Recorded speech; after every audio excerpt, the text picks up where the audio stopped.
Hi, folks. Welcome to another episode of Film Study. This is Ken McCusick. We're back here for part two of our quarterback countdown for the NFL draft. Here with Gabe Ferguson. Gabe, how you doing? I'm doing well, Ken. Thanks for having me.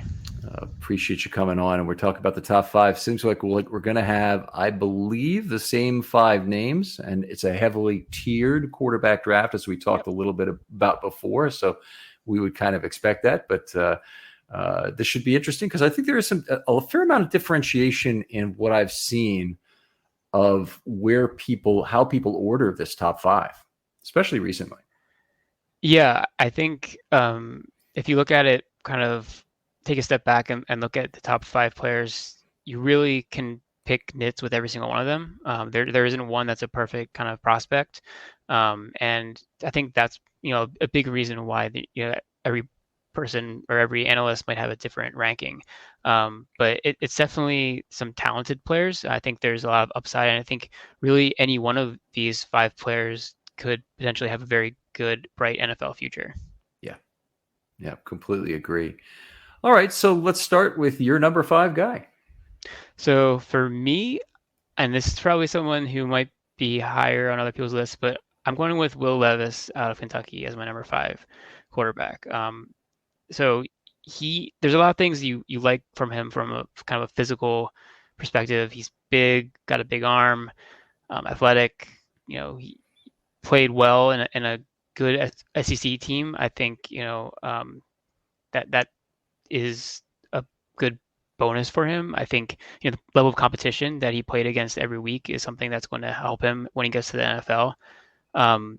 My concerns with him are similar to some of the concerns I had earlier when we talked about Hall. I think he has some issues with decision making, and he's not the most accurate in my opinion. And those are just kind of the two knocks that I would have on him. He also puts mayonnaise in his coffee, which is just weird. I didn't know that. That's gross. But you clearly, I think you see the upside with him. I think he played in a very pro-style offense, which I think benefited him in college. But I think it might also be something that could be a detriment when he gets to the NFL because you don't have that ability to kind of move into an offense that's really going to be better than the one you necessarily played in college. So it's kind of same thing we talked a little bit about with Stetson Bennett, to some extent. So I think there's things about him that are positive. He it wouldn't surprise me if he ends up being one of the better quarterbacks out of this draft class. But I get kind of the vibes of he was the guy that the Bears drafted. Mitch Trubisky. I get Mitch Trubisky vibes from him. I was going to say Sam Darnold. No. Yeah, Mitch Trubisky. I see some of the same things. Kind of like he has athleticism. He's got like a good arm. Like he can move around and make throws on the run. But when he comes like down to like making plays under pressure, he's willing to stand in the pocket. But is he going to make the right decision? That I'm not sold about. I think you hit on a lot of really important points there. 6'4", 229, kind of reminds me of the Pillsbury throw boy a little bit, Jared Lorenzian. But he has one of the things he has that's really unusual for the class is 10 and 5/8 hands. Those are absolutely enormous. Should not have a big fumbling problem in the NFL. He also gets rid of the ball very quickly. It's a little bit unusual for a guy his size. It does happen sometimes. Roethlisberger, we've seen it recently, but 2.58 in terms of average time to throw. Some of that's also Kentucky, by the way. They're not a good SEC team, and obviously playing against a pretty ruthless pass rush week after week would be a difficult row for anybody to hoe. Kind of a throwback in terms of being a pocket passer. Only a passer rating of 96.5 in NFL terms for his college career. That's a level that usually NFL defensive talent will really punish. Everybody is better. He's going to face unbelievable, freakish defensive ends who will put him on the ground hard. He's going to face tackles that can occasionally push the pocket very effectively. Defensive tackles I'm talking about now. Corners and safeties who know what they're doing and can read him better. He's going to be under siege from all angles to maintain that kind of a passer rating. And frankly, he's got to get better as a passer of the football. You mentioned some accuracy issues. Quick release is often mentioned as something that reduces his accuracy. I didn't know that was, had to be a thing. So I think maybe it's more a case of just building up his accuracy with that quick release and not trying to undo his quick release, which is probably one of his good features. So I didn't really like that. He's taken a lot of sacks at Kentucky. It's almost every quarterback who gets drafted and plays soon gets into a bad situation in terms of their offensive line. You're not as good as what you had in college. But he's one of the few guys who actually might, even if it's just an average NFL offensive line he gets, might actually do better in terms of what he's got. So that's a possibility. Levis, very good reacquirer of the field. So I did like that about him. RPOs go all the way into the mesh. He kind of gets low and goes into a squatty knee position sometimes with that mesh point that may sell it more, which will be interesting to see if he can do that. It's a form of turning your back because he's not seeing the whole field in the same way when he's squatting into the mesh like that. So he's really trying to sell it and then reacquire. And I think that's a positive that could translate fairly well. When he had good time, which wasn't all that often, but there's plenty. If you want to watch his highlights, you can certainly see this all over the place. There's good examples of multiple reads and the use of wide angle vision. So you can definitely see he's got time. Read 1, read 2, read 3 are happening.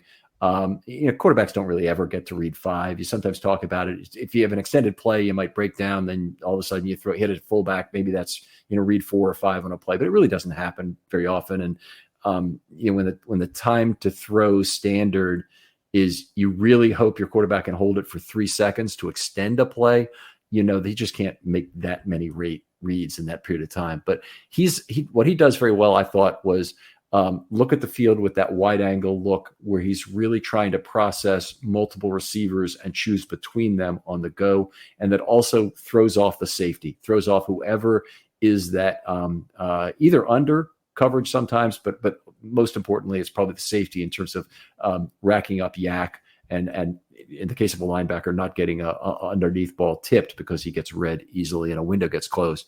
So those were good things. I liked it. He really runs through contact as a runner. He is a tough SOB and he'll run you right over after he breaks the pocket. I think they'll coach that out of him at the NFL level because I think it's just too dangerous. He'll eventually get hurt. I would think doing that. Definitely is not a Lamar Jackson, I'm figuring out how to go down guy. He doesn't know how to really take a tackle well because he's always running directly into that contact. He's not elusive enough to make other people miss. They have to take whatever tackle they can get. It's more of they know exactly where he's going and they have to figure out how to get him down. And that might be low. And if that's the case, he needs to not do that in the NFL level because he'll get hurt. I think, he's been clearly pegged as one of the top 4 guys for a long time here. And there was even talk that the Colts were in love with him at number 4, that one of the other teams, he might even be drafted number 1 overall, given who he is. I just don't see it. I mean, his college play is not at that level. He'll be 24 years old in June. It's not anything about his age and developmental prospects that should look so great. And I think if you put him ahead of any of the 4 guys, or certainly any of the top 3 guys that we're both going to have probably in the top 4, I would, I just think it's kind of arrogance on the part of projection. I don't really like to over project players. The big example came up this year, by the way, at the cornerback position, where Christian Gonzalez is getting all the love. Mm-hmm. And he's thought of as being, the top corner, and everybody's in love with his height and weight. And I understand that. He's 6'2", over 200, and that's a nice thing. It's a great place to be if you're a cornerback. And he could easily be Jimmy Smith type cornerback in terms of that. The guy who presses the sideline and whatnot. He gave up 8.8 yards per target this last season. That's bad. That's really bad for an NFL, ready cornerback to do. And the other guy in the group at the top of the class is Devin Witherspoon. Well, he looks less impressive physically, doesn't fit the mold exactly, being only 5'11", and you can point to other shortcomings. But the fact of the matter is, Devin Witherspoon has better instincts. He plays faster than he is, and he's allowed less than 3 yards per target. Guy last year was Trent McDuffie, who was just outstanding results, and he was actually knocked by some NFL people. He fell in the draft a little bit further than people thought, and he ended up having a great year for the Chiefs in terms of what he did for them. And he's got a Super Bowl ring, and so do the Chiefs, frankly, because of some of the things he accomplished. Anyway, I like Levis. I wouldn't project enormously forward in most part because of his age. Yeah, the age is something that I failed to mention, and you're absolutely right. He was a transfer, I think, out of Penn State. Yep. And he didn't make it there, so he went to Kentucky. For someone who you're thinking about taking very highly in this draft, to be 24 years old coming into the NFL, I think that's definitely a red flag for me. So, I mean, I think he probably goes top 10 if we're kind of placing a bet on it. I think that's probably where he ends up, but it wouldn't surprise me if he falls a little bit further than some of the people are thinking, for sure. Yeah, I think he could go in the top 10, and I'm expecting 5 quarterbacks to be gone by about number 20. Yeah. And I think after the Seahawks pick, who definitely have room to take a developmental guy, we'll see 5 quarterbacks gone. If it's 6, and I think the only way that happens is if DTR, somebody sees the upside in him and wants to buy into that. I don't think there's another guy, honestly, down the line who deserves it. I think then you could potentially see 6 guys go in the first round, but it'll be interesting because I think there's going to be a lot of pressure on those picks around 16 through 19 to get the kind of the last quarterback that people believe in. So you have him as your number 5 then? My number 5 guy. Yep. Okay, so we're the same. All right. We're the same. Number 4 guy, we might have the same all the way up, but let's hear your number 4 guy. For me, it's Hendon Hooker out of Tennessee. Really phenomenal this past year. One of the best deep balls you'll see out of a college player. He's got the accuracy, he's got the trajectory. He can get the ball deep in a hurry. It's not something that's a long, kind of arching rainbow that most NFL quarterbacks can throw, but he can really put it on a good trajectory. He has some upside from athleticism. He obviously had a very bad injury to end the college season, so I think that's a big question mark. Then the other kind of thing we talked about with Levis as well as with Hooker is the age. So he's also going to be an older quarterback. I think he's going to be 25. So that's something that is a negative for the same reason it is for Levis. But I think the upside with him is greater. I think, he to a certain extent, he played in a more simplistic and quarterback-friendly offense, even than Levis did. It was he had good wide receivers, and they schemed them open very well. They kind of did it was a little bit of an air raid type offense. So some of those numbers are a little bit maybe overly exaggerated, but the raw ability to push the ball downfield is really exceptional with him. And I think that's why, for me, I would definitely be comfortable taking him in the first round. Yeah, we did the wide receivers the other day, and both Hyatt and Tillman. Hyatt's my number 5 guy, actually, among all the wide receivers. I really like him. And Tillman was an honorable mention for me. But to have 2 guys like that on the outside, there's not too many teams. Ohio State, maybe, who's in a similar place in terms of having really top receivers. Still, he's the SEC Offensive Player of the Year for a reason. I think the ball is out quickly from him, which is not completely surprising. It's 2.60, but not the play extender you might expect him to be with his athleticism. But part of that is that he does throw a lot of deep balls, and deep balls come out quickly. So you actually throw a deep ball oftentimes in less than 2.1 seconds, just because most of the time is the ball traveling downfield to find the spot.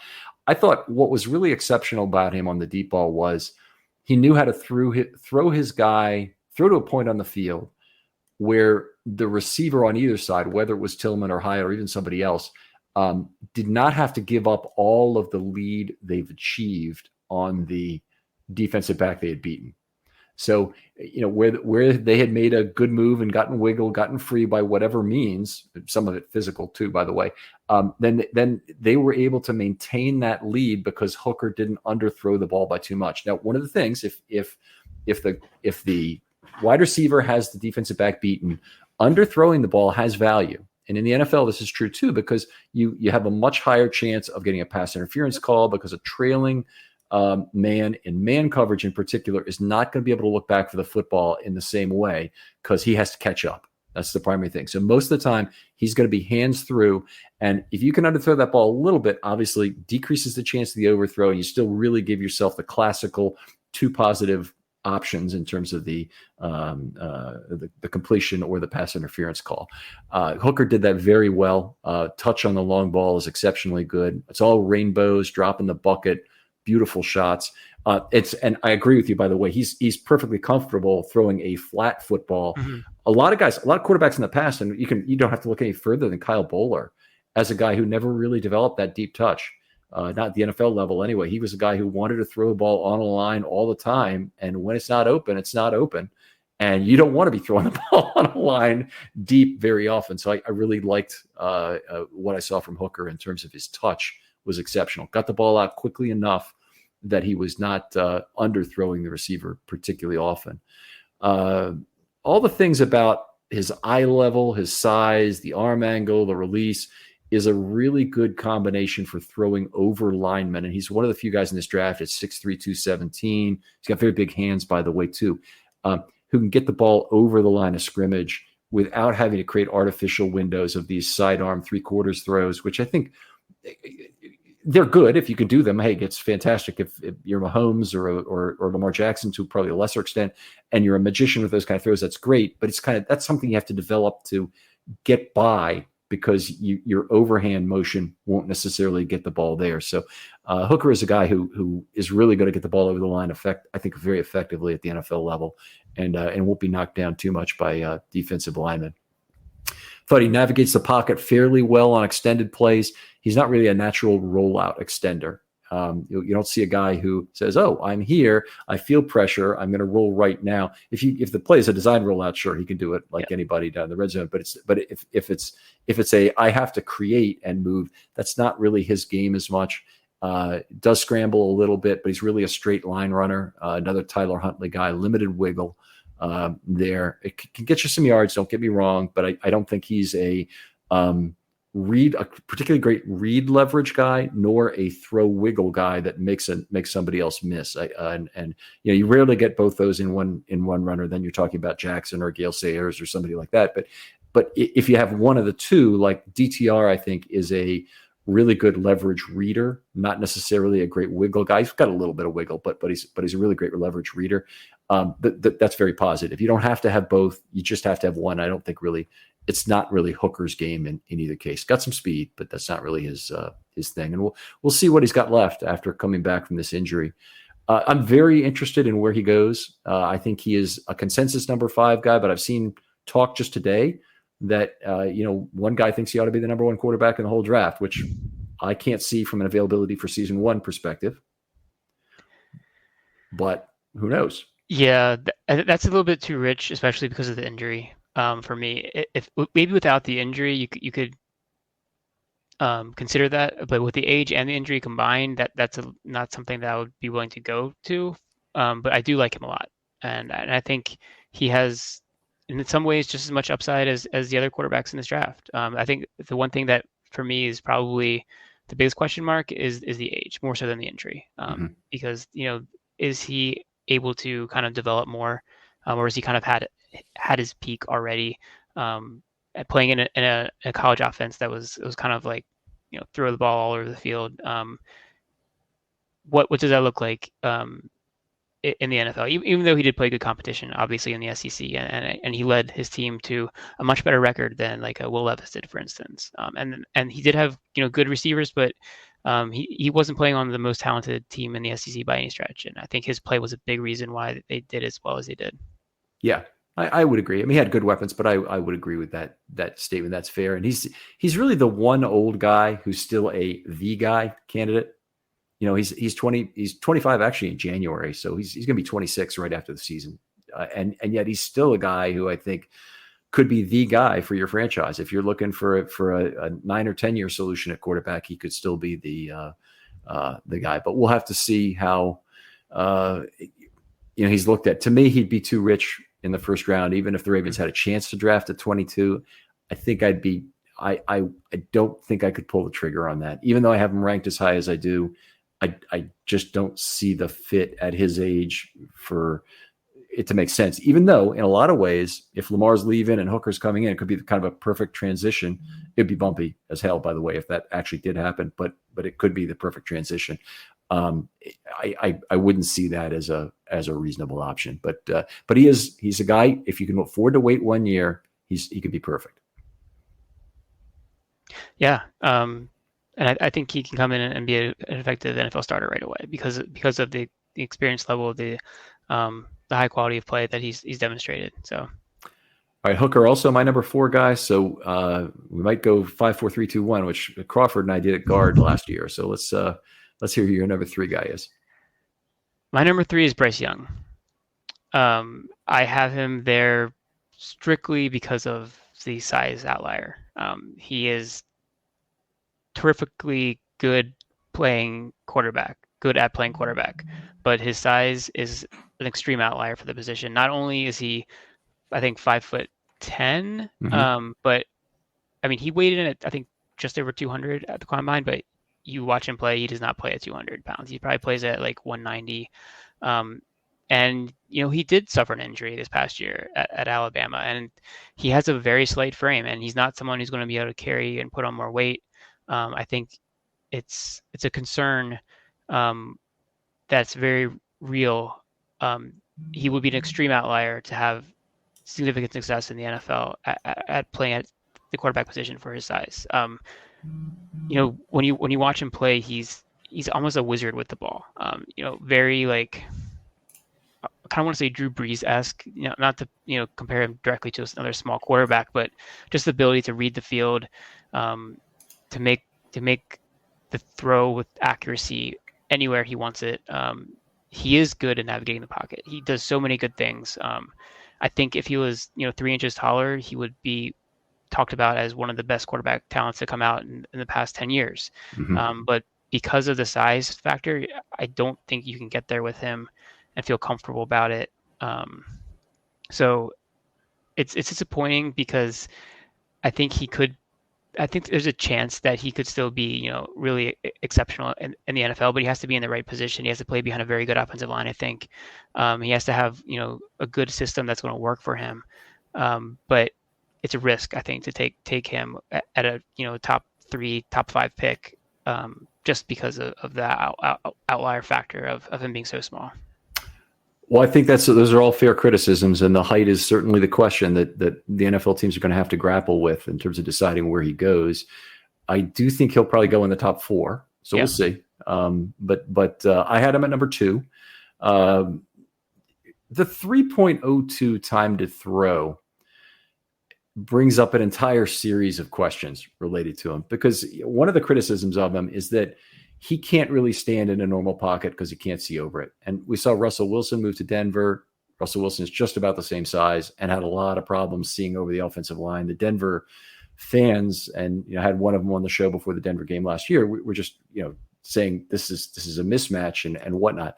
In a lot of ways, Bryce Young's an interesting cat because I think he kind of negates the value of a good offensive line, in that since he can't stand in a normal pocket and he has to always be creating, extending, and moving, it might almost be a better fit for a team that you better still have the blind side pretty well protected, because you don't want him taking hits from there. You don't want a lot of fumbles occurring because of that. But if he has the same kind of ability to maneuver in the pocket and, more importantly, feel the pressure coming from the blind side in his career and know how to navigate around it, as we've seen from Jackson, for example, then he'd be a great pickup for someone. And it doesn't have to be someone with a really great offensive line. I think they could maybe get by without that. Would be it's a counterpoint. I don't mean to just contradict directly, but that would be my feeling about it, is that. No, I totally understand that. I mean, to me, it's just a concern about if he takes a hit. Like if he has a bad offensive line and he gets creamed by a 300-pound defensive lineman, that might be the season for him. And we've seen players, Tua, for instance, another Alabama quarterback, slighter of frame. He's had concussion issues, but he's also had he had a hip injury. Like it's really, I think, something that has to be considered in today's NFL, even though they are protecting quarterbacks as good as they possibly can, better than ever in the history of the league. But it's still a risk that a player's career could be really derailed if he doesn't have the frame to kind of take the pounding that some quarterbacks take. And he does do really well with avoiding pressure. I think that's great. He moves around, he slides around the pocket with ease. He keeps his eyes downfield. He finds open receivers. He makes he throws his receivers open. There's so many things you love to see about his ability as a quarterback. It's just that one question. Yeah, and I think everybody's got that on their mind. 7/25/01 is his birthday, so he won't even be 22 until July. So we've beaten all up and down on a lot of the other 24, 25, and even 26-year-old quarterbacks about their age. It's only fair to give Bryce Young the credentials here. He's the guy he is at a very young age, and I would not disagree with the injury risk. I think there is some of that in particular.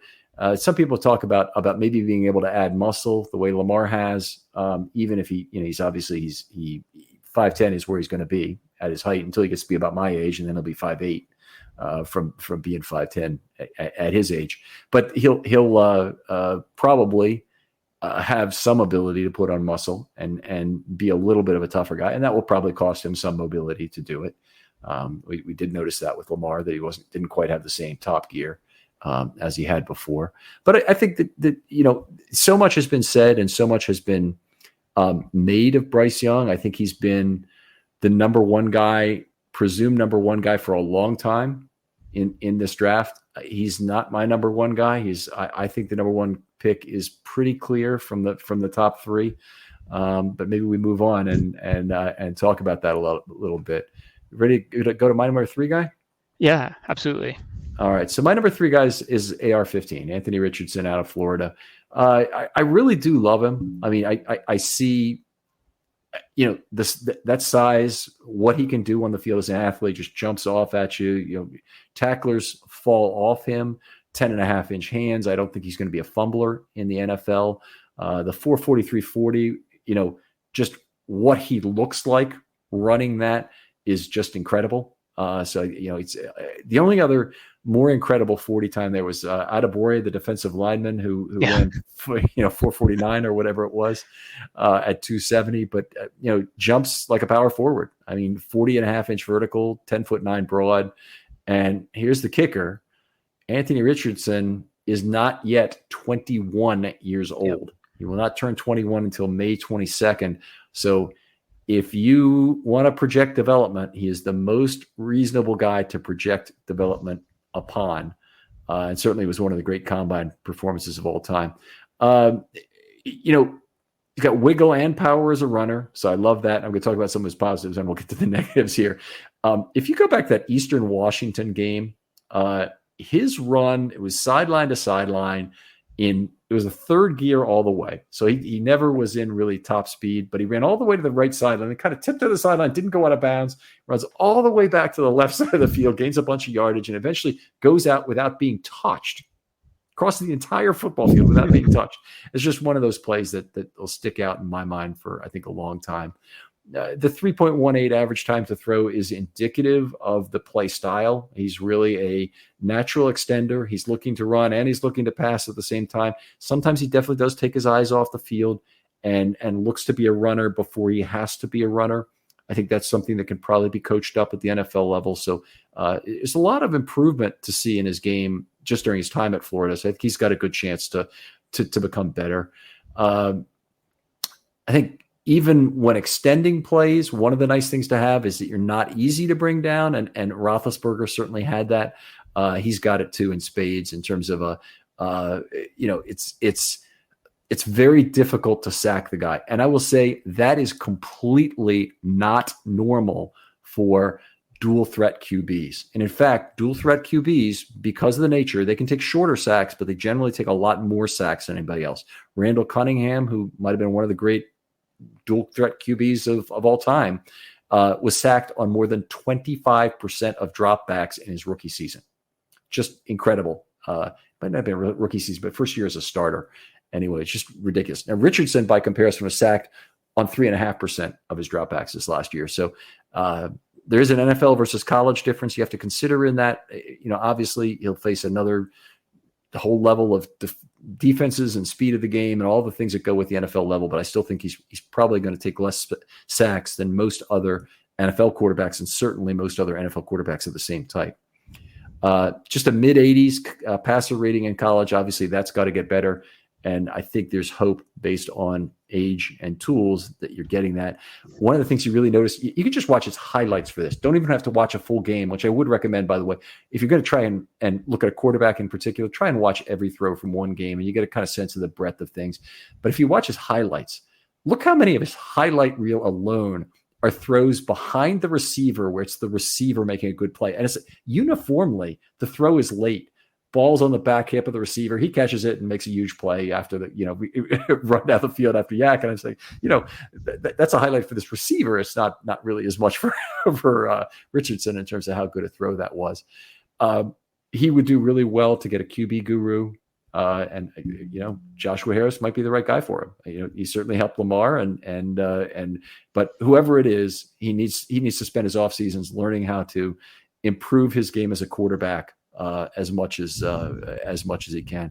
The Ravens obviously won't catch a whiff of him. He could go number 1 overall. I think that it's not out of the realm of possibility, but I certainly don't see any way he lasts past number 4 in this case. I think he probably is the most likely. Yeah, I don't see any way he makes it past number 4. Yeah, I would agree with that. I think there's a real chance he goes number 1, and I actually have him as my top-rated quarterback in this class. Because I think, like I mentioned earlier, there isn't one quarterback who has all the tools, who has everything going for him. And I think if I'm going to be taking a player over number 1 overall, I want someone who has the upside. And I think Richardson by far has the most upside of any quarterback in this class. He has freakish athleticism, not just for a quarterback position, but for like any NFL player. What he did at the combine was insane. It's a rare talent, just ability that he has from athletic standpoint. As a quarterback, he is absolutely a work in progress. I think there are some things that you see from him that you say, okay, there are things I can work with there. He isn't the most accurate for sure. That's something that he's going to have to improve on.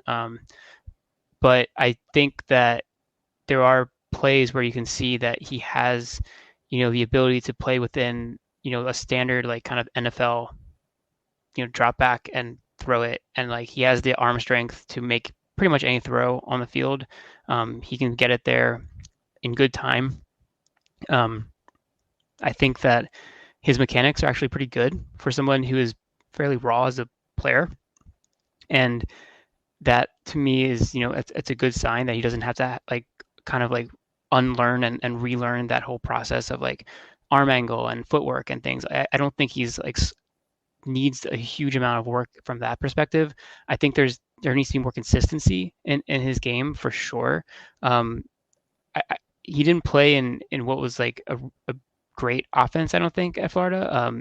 And yes, he was, he was asked to do a lot with his legs, as well as with his arm. And I think that's part of who he is, and it's part of who he's going to be as an NFL quarterback as well. But I think if you take all the tools, you take the fact that he's 20 years old, that he's really only played quarterback at this high level for 1 year, that there's just a huge amount of upside with him. And I mean, the other player we're going to talk about is a much safer pick, 100%. But I think that you could potentially have a superstar with Richardson, and I think for me that's why he's my top rated quarterback because of that. Yeah, I think that entirely fair, and I wouldn't really in any way berate having him as the number 1 guy, no matter what. He's number 3 for me, but that's just the case of it. In terms of, let's say the Ravens traded Lamar Jackson because it's the only way this could happen, and got the number 1 overall pick this year. Okay, now Carolina's not going to trade the number 1 pick for Lamar Jackson, but let's live in this alternate reality for a second and pretend like it could happen. Who would you take among the guys? I would take Richardson.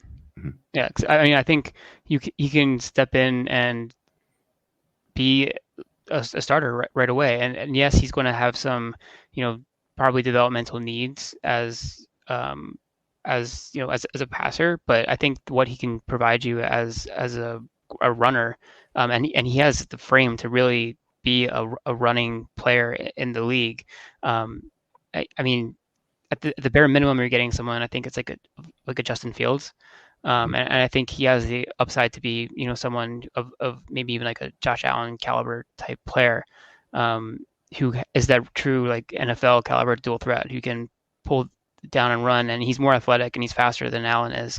And Allen wasn't a great prolific thrower of the ball in college. He had accuracy issues, but he was able to hone his craft and become a much better passer when he got to the NFL, and I think that's on the table for Richardson too. So that would be my pick for sure.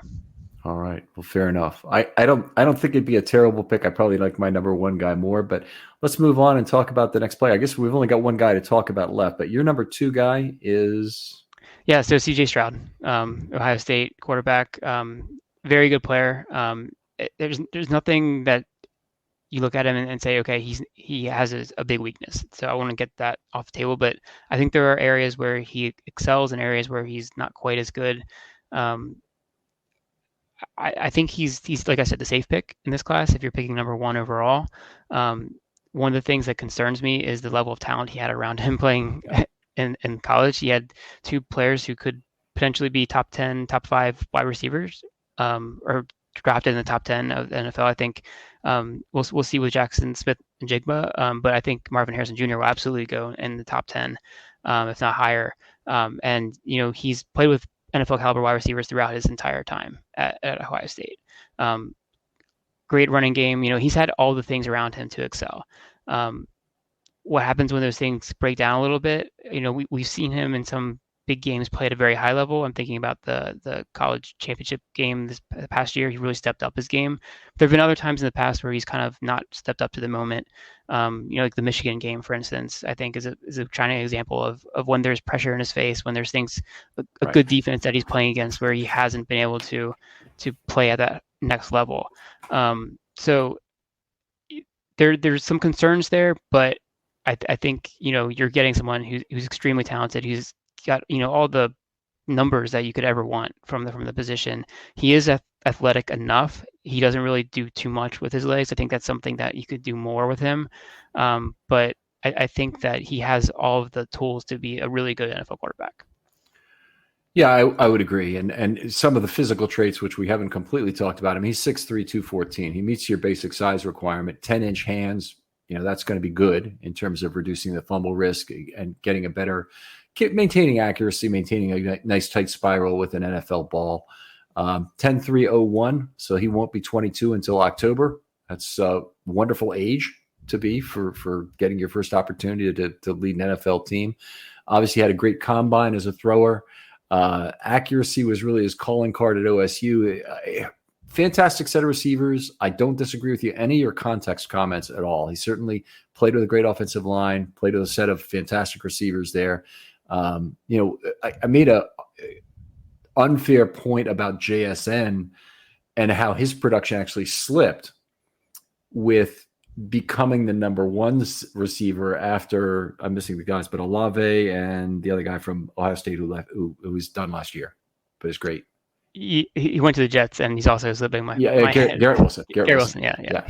So after those guys, left the team that and Jigba didn't have as good a year, but it's still it's it is what it is, and I think that Stroud can't lose everything on context. One thing I would really hate to hear this, and this is a little bit off target, but the 2000 Ravens, if you ever talk to a Bears fan or a 2002 Tampa Bay Bucks fan or a 1991 Eagles fan, they always try and put down the Ravens defense of 2000 because they played a schedule that was fairly easy during the regular season. And one of the things is you can only play the teams in front of you. And the second thing is, as great as they were during the regular season, they were even better in the playoffs. Yeah. And that's where the other teams really can't say it. And the funny thing they try and do, and this is really hilarious, is the Bears fans, they want to talk about the 1986 Bears regular season because that's where they really have a low point total. And they want to talk about the 1985 Bears postseason and combine those two somehow into one season. But it really, the 86 Bears, of course, got eliminated in the first round by Washington. So I always find that conversation to be particularly frustrating. If you want to kind of yank my chain a little bit, try to bring that up online sometime.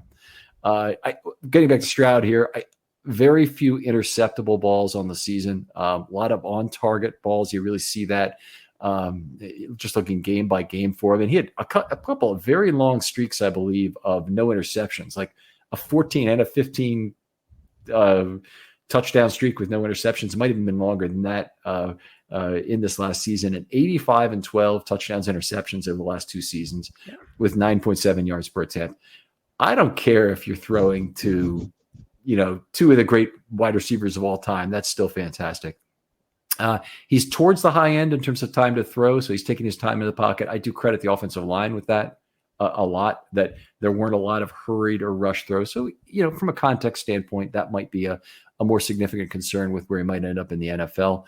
He still did not get sacked often, and he gets some of the credit. The line gets also some of the credit for that because both of the pressure number and the sacks as a percentage of pressure are both low in that case. And sacks as a percentage of pressure probably is slightly more on the quarterback.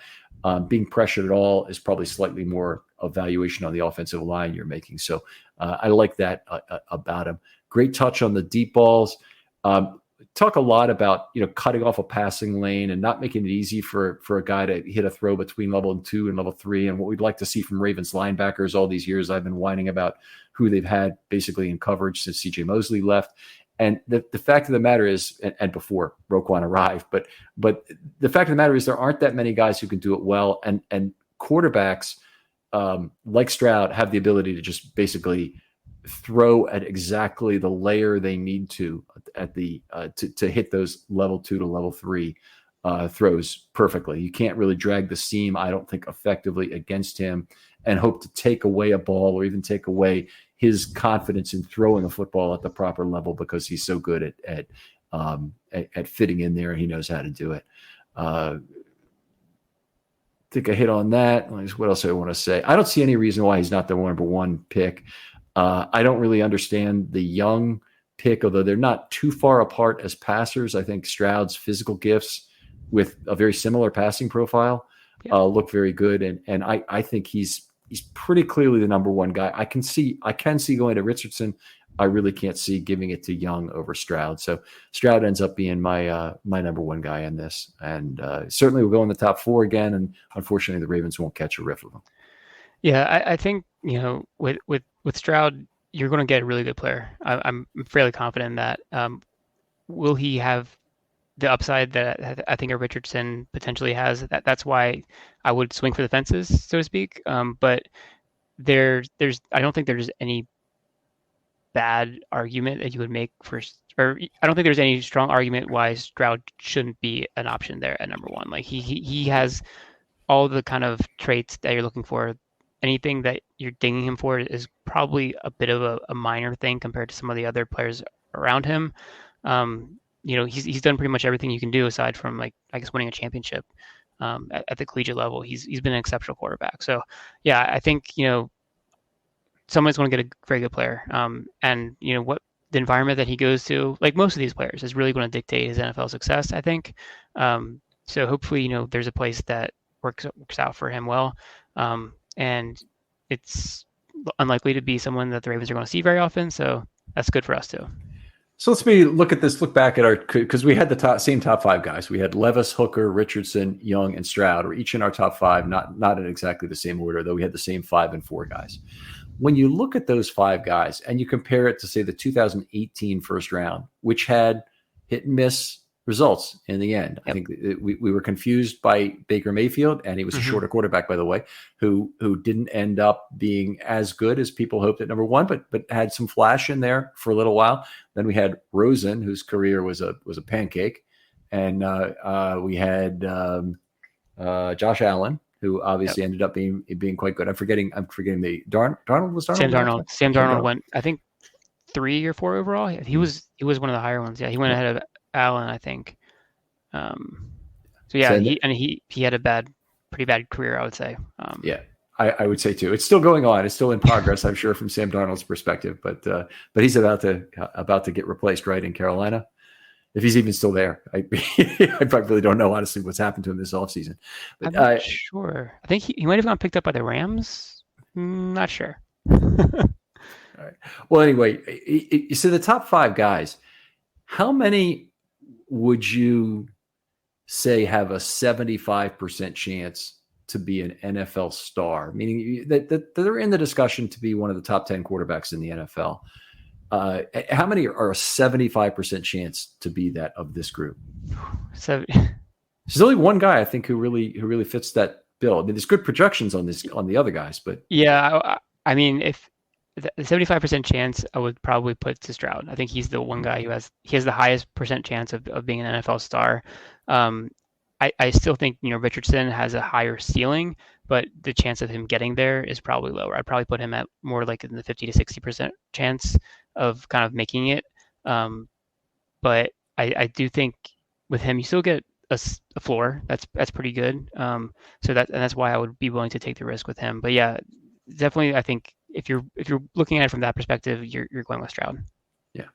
And I'm not meaning to beat on you for your number 1 pick. I didn't mean that at all, because I agree with you that with Richardson that you do have definitely a higher upside, or as I would handicap it right now, a higher upside than you have with Stroud. I think that's legitimate. And I the people who like Bryce Young, that's fine too. He certainly could be a star in the league. I'm not saying he's not going to be. He's my number 2 guy. I'm saying he has more of a chance probably than Richardson from my perspective. A guy like Hooker, there's lots of question marks here, and it's not that he hasn't been great at college, because he has been. It's just a matter of coming back from an injury at his age. What additional development can we see to him relative to the younger quarterbacks? And I think we've beaten that kind of topic to death, so maybe we don't need to keep doing it. All right, Gabe, always wonderful talking football with you on any topic, but this has been especially fun to go through the quarterbacks with you. Tell folks where they can talk football with you online. Yeah, you can find me on Twitter. It's the best way to get in touch, at Gabe Fergie. I'm a really, really big fan of Baltimore sports, Ravens, Orioles. Willing to chat with pretty much anybody about that. So if you want to ask me a question, just have a conversation about it. Send me a DM, send me just at me on Twitter. Follow me, I'll follow you back. I really like to just get all the perspectives and all the different kind of ideas and people with on Twitter, you have varying people that you listen to, so it's good to kind of get all the different perspectives, and it's one of the things I really like about that platform. So yeah, you can find me there, and love to talk with you. All right, outstanding. Other folks out there, if you'd like to be on a film study short and you'd like to come on and talk about a draft topic, we have a little bit of time with that. A post-draft topic, there will be time for that, and there'll be a lot of time before the season starts for whatever kind of off-season topics you have. Franchise building. I'll be doing a series of looking at 2 particular Ravens again. If you look back to last year's pods that had one defensive and one offensive player for a number of different people, I'll be doing some of that. If you'd like to be on one of those, let me know. But that one play, I'm still looking for people to do that, and I can help you out with that. If you don't have a play or you don't know what plays have been taken or whatever, there's a lot of good options still left out there. I'd love to talk to you, and I want to make it as open a mic as we possibly can. And please just hit me with a DM on Twitter. I'll respond very quickly. The other messages on Twitter, I want to speak to this really quickly. I have not been as responsive this draft season at just spending an unbelievable amount of time watching tape, and really enjoying it. And I kind of don't, I can't take a lot of time off with Twitter, because if I have my tweet deck up and I'm watching tape on another machine, I lose focus on what I'm doing. And so I apologize if it's taken me a little bit of time to get back on that, but I will be back, and we'll be having our own draft night. Gabe, I think you're probably joining us for part of that at least, right? I might be able to. I might also be on a airplane, so we'll see. I'll let you know about that. All right. I'll probably chime in for at least a couple hours of it. That'd be wonderful, even if it's the second day or whatever. I remember now you've got a trip you're making that weekend. But anyway, we'd love to have our regulars, and we'll be watching the draft together. It's something we'll be doing with in conjunction with Huddle Up Films and simulcasting. I just want to say, If you haven't done that yet, give it a try. Maybe look at last year's if you want to see what it's like. But it's a lot of people just enjoying watching the draft from a completely Ravens-centric perspective. We don't care what the number one pick who's going to somebody else had for breakfast. We care about why the number one pick affects who the Ravens might get with a later pick. So it's all of our attention is directed that way. And if you're a Ravens fan, there's no place better to watch the draft. And we just have a lot of fun doing it. Gabe, thanks again for coming on. Thanks again for having me, Ken. Always a pleasure being on your podcast. And we'll talk to you next time on Film Study.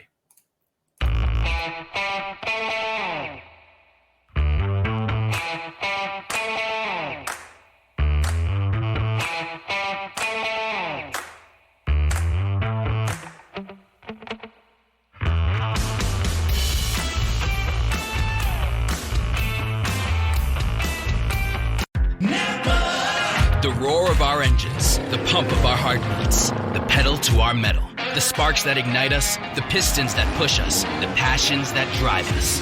From the feelings that move us to the places that pull us on the roads that unite us.